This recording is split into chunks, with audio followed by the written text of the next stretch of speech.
அனைவருக்கும் வணக்கம். நான் உங்கள் ஜெயபாலன். நம்ம நேத்து ஒரு வீடியோ போட்டிருந்தோம். அது இளமையை தக்க வைத்துக் கொள்வதற்கு, அதாவது இளமையாக வாழ்வதற்கு தேரையர் சித்தர் கூறும் எளிய வழிமுறை அப்படின்னு சொல்லிட்டு அதுல நம்ம என்ன சொல்லியிருந்தோம் அப்படின்னா, காலையில் இஞ்சி கடும்பகல் சுக்கு மாலையில் கடுக்காய் மண்டலம் கொள்ள கோலையூன்றி நடந்த கிழவன் குமாரனாகி குலாவி நடப்பான் அப்படிங்கிற அந்த தேரையர் பாடலை வச்சு நேற்று அந்த வீடியோ போட்டிருந்தோம். அந்த வீடியோவை பார்த்த நிறைய பேர் வாட்ஸ்அப் மூலமா நமக்கு என்ன தகவல் தெரிவிச்சாங்கன்னா, ரொம்ப ஒரு அருமையான ஒரு எளிய விஷயத்த நீங்க எங்களுக்கு சொல்லியிருக்கிறீங்க. இதை நாங்க நீங்க நேற்று போட்டீங்க, இன்னைக்கு காலையிலேயே நாங்க அதை கடைபிடிக்க ஆரம்பிச்சிட்டோம் அப்படிங்கிற மாதிரி சொல்லியிருந்தாங்க. ரொம்ப மகிழ்ச்சி. ஏன்னா நம்ம போடுற ஒவ்வொரு வீடியோவுமே நம்முடைய சமூகம், நம்ம சுற்றி இருக்கிற சமூகம் நல்ல ஆரோக்கியமாக இருந்தாலே, அதுல குறிப்பா அவர்களுடைய உடல்நிலையும் மனநிலையும் ஒரு சமமான நிலையில் ஆரோக்கியமாக அவர்கள் இருந்தால் அவங்க சமூகத்தில் மற்றவர்களோடு அவர்கள் வைத்திருக்கும் உறவு ஒரு சுமூகமான உறவாக இருக்கும் அப்படிங்கிறதுலதான் நம்முடைய அந்த வீடியோனுடைய ஒரு முக்கியமான நோக்கம். இப்போ அந்த வீடியோல நாம அறுசுவை அப்படிங்கிற ஒரு விஷயத்த நம்ம சொல்லியிருப்போம். இனிப்பு, புளிப்பு, காரம், அதுக்கப்புறம் உப்பு, அப்புறம் கசப்பு, அப்புறம் துவர்ப்பு, இந்த மாதிரி 6 வகையான சுவைகளை நம்ம சொல்லியிருந்தோம். அப்போ நமக்கு வாட்ஸ்அப் மூலமா தொடர்பு கொண்ட நிறைய நம்மளுடைய சப்ஸ்கிரைபர் என்ன சொன்னாங்க அப்படின்னா, இந்த அறுசுவையை பற்றி நீங்க கொஞ்சம் விளக்கமா நீங்க அடுத்த வீடியோல நீங்க சொல்லணும் அப்படிங்கிற மாதிரி சொல்லியிருந்தாங்க. ஸோ நம்ம ஆயுர்வேதத்தினுடைய அந்த புத்தகங்கள் அதெல்லாம் நம்ம நெட்ல தேடி படிச்சு இந்த வீடியோல அறுசுவையினுடைய பலன்கள் என்ன, ஏன் அறுசுவை உணவில் இருக்கணும், அறுசுவை ஜாஸ்தியானாலும் என்ன பிரச்சனை, கம்மியானாலும் என்ன பிரச்சனை, அறுசுவையை நம்ம எப்படி உணவின் மூலமாக நம்ம நிவர்த்தி செஞ்சுக்கிறது அப்படிங்கிறத நம்ம இந்த வீடியோல பார்க்க போறோம். இப்போ எப்படி சுவை நம்முடைய நாவின் வழியாக உணரப்படுகிறது அப்படின்னா, நாக்குல பாத்தீங்கன்னா நிறைய உணர் நரம்புகள், சென்சரி அந்த ரெசப்டார்ஸ் இருக்கும். அந்த உணர் நரம்புகள் நம்ம சாப்பிடுற சாப்பாட்டில் உள்ள அல்லது நம்முடைய உணவில் உள்ள சுவைகளை தனித்தனியாக பிரித்து உணரும். இப்ப நம்முடைய நாக்குல சுவை ஒரு பகுதியில, இனிப்பு ஒரு பகுதியில உணரப்படும், கசப்பு இன்னொரு பகுதியில உணரப்படும். அதே மாதிரி துவர்ப்பு, உப்பு, புளிப்பு, இது எல்லாமே ஒவ்வொரு இடங்களில் அது உணரப்படும். அப்படி உணரக்கூடிய அந்த உணர்ச்சியானது அந்த ரெசப்டார்ஸ் வழியா உள்வாங்கக்கூடிய அந்த பல்சஸ் சொல்லுவோம், எலக்ட்ரிக்கல் பல்ஸா அது மாறுது. அதாவது சுவை ஒரு மின்சார துடிப்புகளாக மாற்றப்பட்டு 3 வகையான நரம்புகள் வழியாக மூளைக்கு தாலமஸ் அப்படிங்கிற அந்த பகுதிக்கு அனுப்பப்படுகிறது.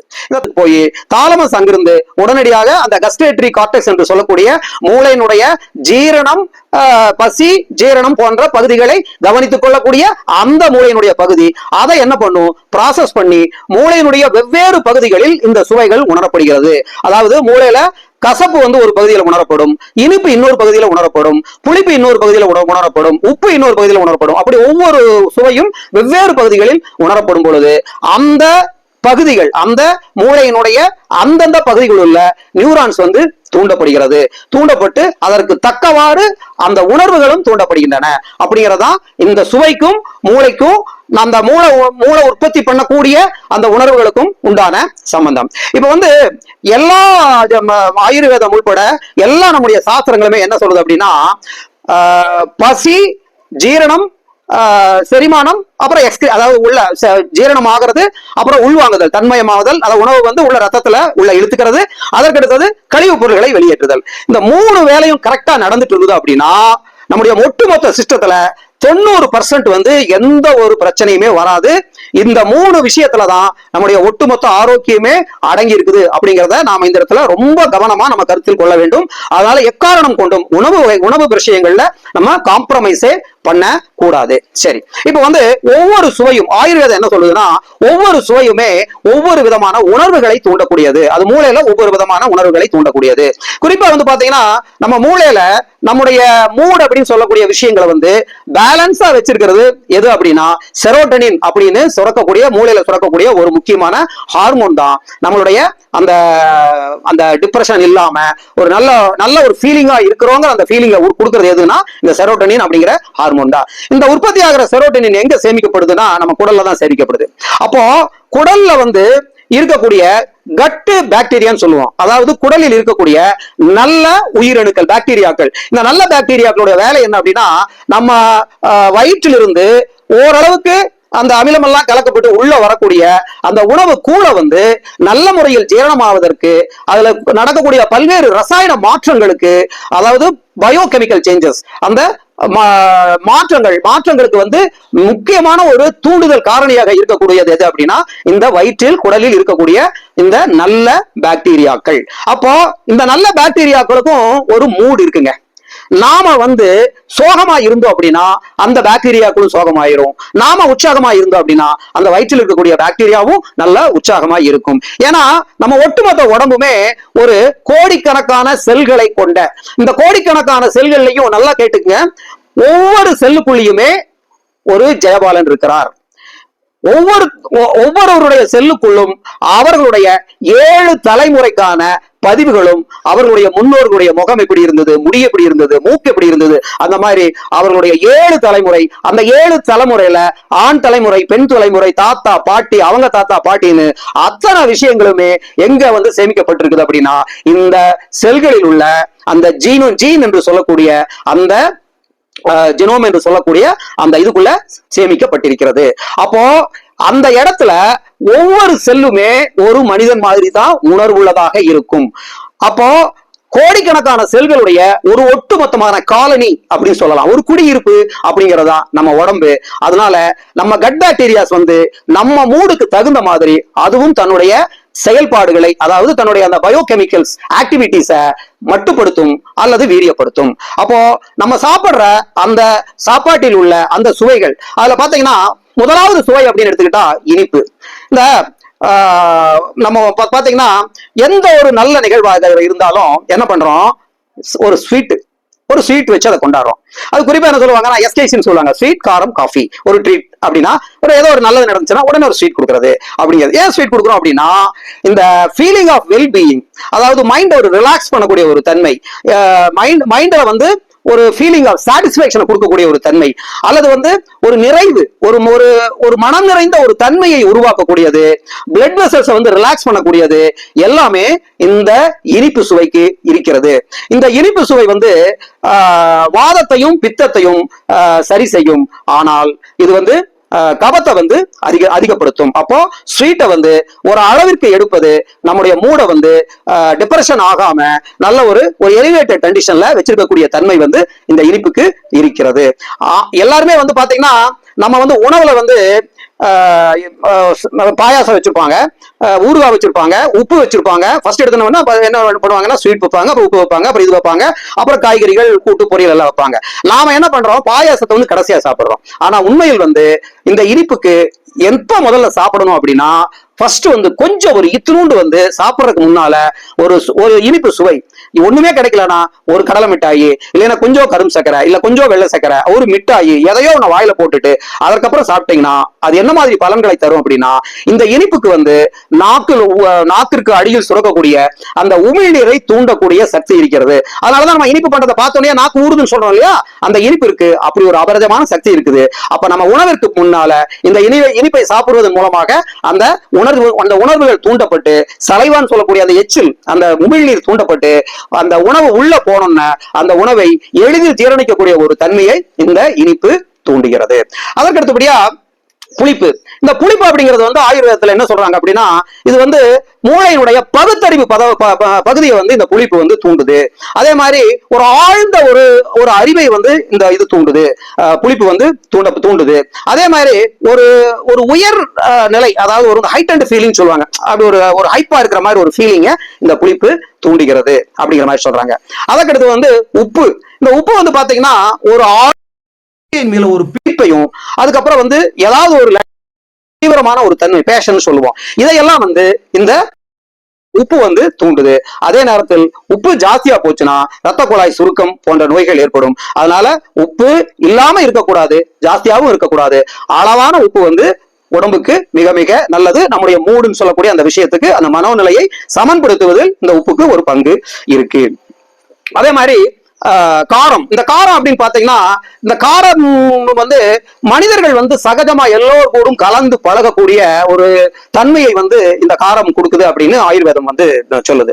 அதே மாதிரி இந்த காரம் சாப்பிட்றவங்களுக்கு எப்படின்னா ரொம்ப ஒரு ஒரு ஒரு தன்முனைப்பா இருப்பாங்க. அதாவது ஒரு ஒரு எப்படின்னா அது என்ன வார்த்தையில சொல்றதுன்னு தெரியல, ரொம்ப ஷார்ப்பா இருப்பாங்க. அவங்க எப்பவுமே வந்து லைஃப்ல வந்து ஏதாவது ஒரு லட்சியத்தை இது பண்ணிட்டு போராடணும் அப்படின்னு நினைக்கிறவங்களுக்கு இந்த காரத்தன்மை கரெக்டா அளவில் இருந்ததுன்னா அப்போ அந்த மூளையில் இருக்கக்கூடிய அந்த ஆம்பிஷன் என்று சொல்லக்கூடிய லட்சியங்களை தூண்டுறது, எல்லோரோடும் சகஜமாக கலந்து பழகிறது, அந்த மாதிரி வந்து குணாதிசயங்கள் வந்து இந்த புளிப்பு வந்து தூண்டுது. அதே மாதிரி கசப்பு. இந்த கசப்பு பாத்தீங்கன்னா சுறுசுறுப்பா இருக்கக்கூடிய தன்மை, அதே மாதிரி வந்து கூர்நோக்கு போக்கஸ்டா இருக்கிறது, ஒரு குறிப்பிட்ட விஷயத்தின் மேல நம்ம வந்து ரொம்ப ஒரு கவனத்தோடு இருக்கிறது, அதே மாதிரி ரொம்ப அலட்டிக்காம காமா எல்லா விஷயத்தையும் டீல் பண்றது, இந்த மாதிரி விஷயங்களை எல்லாம் இந்த கசப்பு வந்து நமக்கு கொடுக்கும். அதற்கு அடுத்தது உவர்ப்பு. இந்த உவர்ப்பு வந்து ஒரு கிளியர் மென்டாலிட்டி, அதாவது மைண்ட் வந்து ரொம்ப உவர்ப்பு அந்த சுவை வந்து சரியான விதத்தில் சாப்பிட்டு இருந்தோம் அப்படின்னா மைண்ட் வந்து ரொம்ப பேலன்ஸ்டா இருக்கும், ரொம்ப கம்போஸ்டா, அதாவது ரொம்ப குழப்பமில்லாத ஒரு மனோநிலை வந்து அதுல அந்த ஊருக்கு சாப்பிட்றவங்களுக்கு இருக்கும். அப்போ இந்த சுவைகள் எல்லாமே இப்போ பாத்தீங்கன்னா ஒரு உதாரணத்துக்கு பாத்தீங்கன்னா நம்ம நாட்டுல வந்து கர்ப்பிணி பெண்கள் வந்து இந்த கர்ப்பமான ஆரம்ப காலத்துல அவங்க என்ன பண்ணுவாங்க, இந்த மாங்காய் மாதிரி புளிப்பு சுவையை வந்து அதிகமா விரும்பி சாப்பிடுவாங்க. ஏன் அப்படின்னா அவர்களுக்கு வந்து அந்த கர்ப்பமானம்னா அந்த ஹார்மோனல் சேஞ்சஸ் எல்லாம் நிறைய ஆகும்போது அவருடைய நாக்குக்கு போகக்கூடிய அந்த உணர் நரம்புகள் எல்லாம் கொஞ்சம் மரத்து போய் எதையுமே சாப்பிட பிடிக்காது, எதை சாப்பிட்டாலும் வாமிட்டிங் வர மாதிரி ஒரு ஃபீலிங் இருக்கும். அந்த மாதிரி நேரத்துல அவங்களுடைய பாடியை என்ன பண்ணுது, அந்த உமிழ்நீரை தூண்டுவதற்காக என்ன பண்ணுது அப்படின்னா அந்த புளிப்பு சுவை வேண்டும் அப்படிங்கிற நாட்டத்தை வந்து மூளையில உண்டு பண்ணி அவர்களுக்கு புளிப்பு சுவையின் மீது ஒரு நாட்டத்தை உண்டு பண்ணி அந்த புளிப்பு சுவையை அவர்கள் சாப்பிடும் போது என்ன ஆகுதுன்னா அப்படி அவருடைய உமிழ்நீர் தூண்டப்பட்டு அவர்களுக்கு தேவையான அந்த உணவு மீது ஒரு ஆர்வத்தன்மையை அது உண்டு பண்ணி பசியை தூண்டி உணவை வந்து அவங்க நாடி உண்ணக்கூடிய ஒரு சூழலை தானாகவே ஏற்படுத்துகிறது. அப்போ இதுல இருந்து என்ன தெரியுது அப்படின்னா நாம வந்து நம்முடைய உணவில் வந்து கட்டாயமாக அறு சுவைகளை வந்து நிச்சயமாக அளவான முறையில் சேர்த்துக் கொள்ள வேண்டும். இதுல வந்து பாத்தீங்க அப்படின்னா இனிப்பு அப்படின்னா நம்ம நார்மலா இனிப்பு சாப்பிடுறோம், அது போக நாம உண்ணக்கூடிய மாவுச்சத்து, இந்த மாவுச்சத்தை பாத்தீங்கன்னா வாயில போட்டீங்கன்னா அதுல ஒரு இனிப்பு இருக்கு, அதுல வந்து அந்த மால்டோஸ் கார்போஹைட்ரேட்ல அந்த கார்போஹைட்ரேட்ஸ் வந்து உள்ள போய் அந்த உமிழ்நீர் கூட இது பண்ணோடனே அது மால்டோஸ் சுக்ரோஸ் என்று சொல்லக்கூடிய இனிப்பு சக்தியாக மாறுகிறது, அதுல நமக்கு இனிப்பு கிடைக்குது. அப்புறம் புளிப்பு வந்து நார்மலா நம்ம எல்லாமே குழம்புல இதுல எல்லாம் புளி ஊத்துறதுனால அதுல புளிப்பு சக்தி நமக்கு கிடைச்சிருது. நமக்கு ரொம்ப உப்பு நம்ம ரெகுலரா உப்பு சேர்த்திக்கிறோம், காரமும் ரெகுலரா மிளகாய், அது இது மிளகு, மிளகாய், வரமிளகாய், இந்த வகையில காரத்தை சேர்த்திக்கிறோம். அதே மாதிரி வந்து நமக்கு கிடைக்காத ரெண்டு சக்தி எது அப்படின்னா உவர்ப்பு சக்தியும் கசப்பு சக்தியும் தான், கசப்பு அந்த சுவைதான். சோ கசப்பு சுவைக்கு நாம வந்து பாகற்காய், அதுக்கப்புறம் வந்து சுண்டைக்காய், இந்த மாதிரி கசப்புள்ள பொருட்களை வந்து வாரத்தில் ஒரு முறை இருமுறை கட்டாயம் நம்ம உணவுல சேர்த்திக்கணும். ஆனால் நமக்கு ரொம்ப கிடைக்காத சுவை எதுனா உவர்ப்பு. அதனால வந்து இரவு படுக்கும் போது அந்த கடுக்காயை வந்து ஒரு அரை ஸ்பூன் சாப்பிட்டு படுங்க அப்படிங்கிற மாதிரி நம்ம அந்த வீடியோல சொல்லியிருக்கோம். நம்ம இதுலயும் இம்ப்ரெஸ் பண்ற விஷயம் என்ன அப்படின்னா கடுக்காயை தொடர்ந்து இரவு படுக்கைக்கு முன்னால் நல்லா பல்லுகள் எல்லாம் விளக்கிட்டு படுக்க போறதுக்கு முன்னால் ஒரு அரை ஸ்பூன் சாப்பிடுங்க. நல்லா ஞாபகம் வச்சுங்க, நேத்து நம்ம வீடியோ பார்த்த ஒருத்தர் இன்னைக்கு காலையில என்ன பண்ணிக்கிறாரு, அவர் பாட்டுக்கு ஒரு ஸ்பூன் 1.5 ஸ்பூன் கடுக்காய் பவுடர் வந்து கடையில வாங்கி சும்மா அடிச்சுட்டு படுத்துட்டாரு. காலையில 5 மணில இருந்து லூஸ் மோஷன் போயிட்டு காலையில ஒரு 9:30 மணிக்கு கூப்பிட்டாரு. தலைவரே என்ன இப்படி ஆயிடுச்சு அப்படின்னாரு. நீங்க நான் கேட்டேன் என்ன பண்ணீங்கன்னா, நீங்க தானே சொன்னீங்க கடுக்காய் சாப்பிடுங்க, சரி எவ்வளவு சாப்பிட்டீங்க, ஒரு ஸ்பூன் இருக்குங்க, எந்த ஸ்பூன், பெரிய ஸ்பூன்ல ஒரு ஸ்பூன் சாப்பிட்டுருக்காரு. நான் என்ன சொன்னேன் அப்படின்னா அரை ஸ்பூனுக்கும் குறைவா தான் நம்ம சாப்பிடணும். இன்னும் சொல்ல போனா கடைகளில் கிடைக்கக்கூடிய கடுக்காய் வந்து பல்வேறு விதமான பகுதிகளில் இருந்து விளைஞ்ச வர கடுக்காய்க்கு அதனுடைய அந்த குணாதிசயங்களில் வந்து கொஞ்சம் கொஞ்சம் டிஃபரன்ஸ் இருக்கும். அதனால அரை ஸ்பூனுக்கு குறைவா சாப்பிடுங்க. உங்களுக்கு மோஷன் பிரச்சனை, இறுக்கமான மோஷன்ஸ் அந்த மாதிரி இருந்ததுன்னா அரை ஸ்பூனுக்கு கொஞ்சம் மேல சாப்பிடலாம், அதுக்கு மேல எக்காரணம் கொண்டு சாப்பிடாதீங்க. உங்க மோஷன் வந்து நார்மலா தளர்வா ரொம்ப லூஸாவும் இல்லாம ரொம்ப டைட்டாவும் இல்லாம மோஷன் போகிற அளவுக்கு எந்த அளவு சாப்பிட்டா உங்களுக்கு கரெக்டா இருக்கோ அதை 1, 2, 3 நாள்ல அந்த அளவை கூட்டியும் குறைச்சும் அட்ஜஸ்ட் பண்ணி அதுதான் உங்களுடைய அளவை வச்சுக்கிட்டு சாப்பிட ஆரம்பிச்சுக்குங்க. அதனால எப்ப புதுசா வந்து வெளியே நீங்க கடுக்காய் வாங்கினாலும் முதல் சாப்பிடும்போது அந்த முதல் டோஸா வந்து சாப்பிடும்போது அந்த கடுக்காய் பொடியை அரை ஸ்பூனுக்கு குறைவா எடுத்துக்கங்க. அப்புறம் ஒரு 2 நாள்ல அந்த கடுக்காய் ஒரு 100 கிராம் வாங்கினீங்கன்னா அந்த 100 கிராம் தீர்ற வரைக்கும் ஒரு லிமிடேஷன் வந்து நீங்க ஒரு மைண்ட் லெவல்ல பிக்ஸ் பண்ணிட்டு அதுக்கு தகுந்த மாதிரி சாப்பிட்டுக்குங்க. எக்காரணத்தை கொண்டும் கடுக்காய் அதிகமாக சாப்பிட்டீங்கன்னா காலையில வந்து கொஞ்சம் லூஸ் மோஷன் போகும். அதனால கடுக்காய் அரை ஸ்பூனுக்கு ஜாஸ்தியா சாப்பிட வேண்டாம். இந்த அளவில் வந்து இந்த வீடியோ வந்து கண்டிப்பாக உங்களுக்கு பயனுள்ளதாக இருக்கும் என்று நம்புகிறேன். அதனால இந்த வீடியோ வந்து உங்க நண்பர்களுக்கு, ஃப்ரெண்ட்ஸுக்கெல்லாம் ஷேர் பண்ணுங்க. இந்த வீடியோ பத்திய கமெண்ட் தயவு செய்து உங்க கமெண்ட் பாக்ஸ்ல கொஞ்சம் போடுங்க. அதே மாதிரி தயவு செய்து நீங்களும் சப்ஸ்கிரைப் பண்ணி உங்க நண்பர்கள், உறவினர்களையும் சப்ஸ்கிரைப் பண்ண சொல்லி ரெக்வஸ்ட் கொடுங்க. அனைவரும் இன்புற்று நலமுடனும் வளமுடனும் வாழ வேண்டும் என்று வாழ்த்தி விடைபெறுகிறேன். நன்றி, வணக்கம்.